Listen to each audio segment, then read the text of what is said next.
విజ్ఞప్తులను వాళ్ళ యొక్క సమస్యలను తెలియజేయడానికి ముఖ్యంగా మంత్రులు ప్రజలకు అందుబాటులో ఉండాలి. ఇది సచివాలయ విధి విధానాలు. కానీ 10 సంవత్సరాలు మంత్రులు కానీ ముఖ్యమంత్రి కానీ ఆనాటి ప్రజాప్రతినిధులు ఎవరు కూడా ప్రజలకు అందుబాటులో లేకపోవడం, ప్రజలకు సచివాలయంలోకి ప్రవేశమే నిషేధం జరిగింది. అదేవిధంగా తెలంగాణ తల్లి విగ్రహం 10 సంవత్సరాలు వాళ్ళు ఏర్పాటు చేయలేదు. దాదాపుగా 22.5 లక్షల కోట్ల రూపాయల ఈ 10 సంవత్సరాలలో ప్రభుత్వం ఆనాటి ప్రభుత్వం ఖర్చు పెడితే తెలంగాణ తల్లి విగ్రహానికి అయ్యే 1 కోటి రూపాయలు అవుతుండొచ్చు మహా అంటే. అయినా వాళ్ళకు మనసు రాలేదు, తెలంగాణ తల్లి విగ్రహం పెట్టలేదు. ఈరోజు దేశం కోసం ప్రాణాలు అర్పించిన శ్రీ రాజీవ్ గాంధీ గారి విగ్రహం ఇక్కడ ఒక పక్కన, డాక్టర్ బాబాసాహెబ్ అంబేద్కర్ గారి విగ్రహం ఆ పక్కన, శ్రీమతి ఇందిరాగాంధీ గారి విగ్రహం ఆ పక్కనే, పివి నరసింహారావు గారి విగ్రహం ఇంకొక పక్కన, అంజయ్య గారి విగ్రహం ఆ పక్కన, కాకా వెంకటస్వామి గారి విగ్రహం, వీళ్ళందరి విగ్రహాలు నెక్లెస్ రోడ్లో జైపాల్ రెడ్డి గారి సమాధులు, ఇవన్నీ కూడా ఈ దేశము ఈ రాష్ట్రము యొక్క ఏర్పాటులో కీలక పాత్రలు పోషించిన వాళ్ళ యొక్క గుర్తింపు ఆనవాళ్ళు ఇక్కడ ఉన్నాయి. మరి ప్రధానంగా ఇందరి ఉన్న దేశం కోసం ప్రాణాలు అర్పించిన రాజీవ్ గాంధీ గారు లేకపోవడం ఒక లోటుగా భావించినము.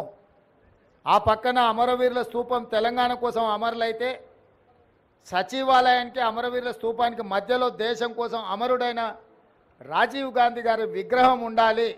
ఎందుకంటే మాజీ ప్రధానమంత్రి ఇందిరాగాంధీ గారి విగ్రహం, పివి నరసింహారావు గారి విగ్రహం, వారితో పాటు రాజీవ్ గాంధీ గారి విగ్రహం ఉండాలని మేధావుల సూచన మేరకు ముందలో ఉన్న పార్కు కొంతమంది వ్యక్తులు వాళ్ళ కోసం ఆ స్థలాన్ని పక్కన పెట్టి వాళ్ళకు కావాల్సినప్పుడు విగ్రహం పెట్టుకోవాలని ఆలోచన చేస్తే దేశం కోసం ప్రాణాలు ఇచ్చిన రాజీవ్ గాంధీ గారి విగ్రహాన్ని మేము అక్కడ పెట్టడం జరిగింది.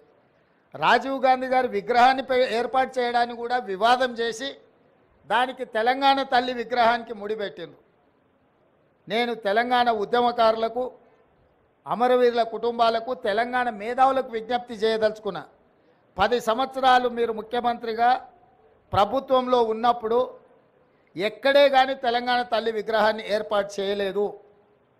అందుకే ఈరోజు కాదు, జూన్ 2 నాడే నేను చెప్పిన సచివాలయం లోపల తెలంగాణ ప్రజలకు పరిపాలన గుండెకాయ అయిన సచివాలయంలో తెలంగాణ తల్లి విగ్రహ ప్రతిష్టను ఏర్పాటు చేస్తామని జూన్ 2 నాడు నేను అధికారికంగా ప్రకటించిన. ఈ విగ్రహం యొక్క నమూనాను JNTU fine arts college principal మన తెలంగాణ బిడ్డ వారికి ఈ నమూనాను తెలంగాణ ప్రజలు ఏం కోరుకుంటున్నారు, తెలంగాణ తల్లి అంటే దర్పం ఉండాలి, పోరాట పటిమ ఉండాలి, భవిష్యత్ తరాలకు స్ఫూర్తిగా ఉండాలి. నిజంగా మన కన్న తల్లిని చూస్తే మనకెంత సంతోషాన్ని, ఎంత ఆత్మవిశ్వాసాన్ని పెంపొందిస్తుందో ఆ తెలంగాణ తల్లి కూడా ఆ విధంగా తెలంగాణ ప్రజలకు దగ్గరగా ఉండాలి. కొద్దిమంది దొరలకు గడీలలో ఉండే వాళ్ళ యొక్క ఆనవాళ్లతో తెలంగాణ తల్లి ఉండకూడదని ఒక నిర్దిష్టమైన అభిప్రాయంతో JNTU fine arts college principal గారికి మేము విజ్ఞప్తి చేయడం జరిగింది. అందుకే ఈరోజు అక్కడో ఇక్కడో ఎక్కడో కాకుండా తెలంగాణ ప్రజల గుండెకాయ అయిన సచివాలయంలో తెలంగాణ తల్లి యొక్క విగ్రహాన్ని పెట్టాలి అని ఈ ప్రజాప్రభుత్వం నిర్ణయం తీసుకొని ఈరోజు శంకుస్థాపన కార్యక్రమాన్ని మనం ప్రారంభించుకున్నాము. డిసెంబర్ 9 మనం విగ్రహాన్ని ఆవిష్కరించుకోబోతున్నాం. డిసెంబర్ 9కున్న ప్రత్యేకత మీకు తెలుసు.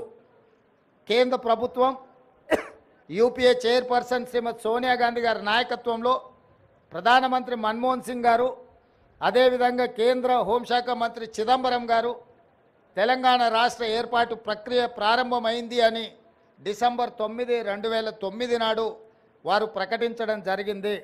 అదే తెలంగాణ రాష్ట్ర ఏర్పాటుకు పునాది రాయి, అదే ప్రారంభోత్సవం తెలంగాణ రాష్ట్ర ఏర్పాటుకు ప్రక్రియ మొదలైంది. అదేవిధంగా మన నాయకురాలు తెలంగాణ రాష్ట్రం ఇచ్చిన శ్రీమతి సోనియా గాంధీ గారి జన్మదినం కూడా డిసెంబర్ 9. కాబట్టి తెలంగాణ ప్రజలకు డిసెంబర్ 9 ఒక పండగ రోజు. ఆ రోజు తెలంగాణ తల్లి విగ్రహాన్ని ప్రారంభించుకోవడం సముచితంగా ఉంటుంది అని సహచరులందరూ సూచన మేరకు ఈరోజు ఈ కార్యక్రమాన్ని తీసుకున్నాం. డిసెంబర్ 9 నాడు పెద్ద ఎత్తున వేలాది మందిని నక్లెస్ రోడ్డు మొత్తం ఆనాడు తెలంగాణ సాధనలో ఏ విధంగా అయితే మిలియన్ మార్చ్ చేసి తెలంగాణ ఆకాంక్షను వెలిబుచ్చిండ్రో ఆ స్థాయిలో తెలంగాణ ప్రజలందరూ కూడా తెలంగాణ తల్లి యొక్క విగ్రహ ప్రారంభోత్సవ కార్యక్రమానికి డిసెంబర్ 9 నాడు తరలి వచ్చి పెద్ద ఎత్తున కార్యక్రమాన్ని మనం చేసుకోవాలని ప్రభుత్వం నిర్ణయించింది. ఈరోజు సచివాలయంలో తెలంగాణ తల్లి యొక్క విగ్రహ ఏర్పాటు ప్రక్రియలో ప్రత్యక్షంగా పాల్గొనడము నాకు నిజంగా అదృష్టంగా భావిస్తున్నాను. నేను ఈ అవకాశం చాలా అరుదు.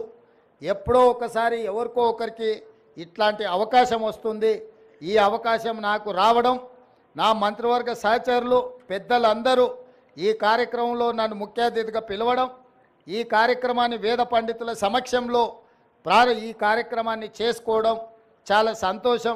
మీడియా మిత్రులందరికీ కూడా ఈ కార్యక్రమానికి వచ్చినందుకు మనస్ఫూర్తిగా మీకు అందరికీ అభినందనలు తెలియజేస్తూ పెద్ద ఎత్తున డిసెంబర్ 9 నాడు విగ్రహ ప్రతిష్ట విగ్రహ ప్రారంభోత్సవ కార్యక్రమాన్ని ఏర్పాటు చేసుకుందామని తెలియజేస్తూ మీ అందరి దగ్గర సెలవు తీసుకుంటున్న మిత్రులారా ధన్యవాదాలు.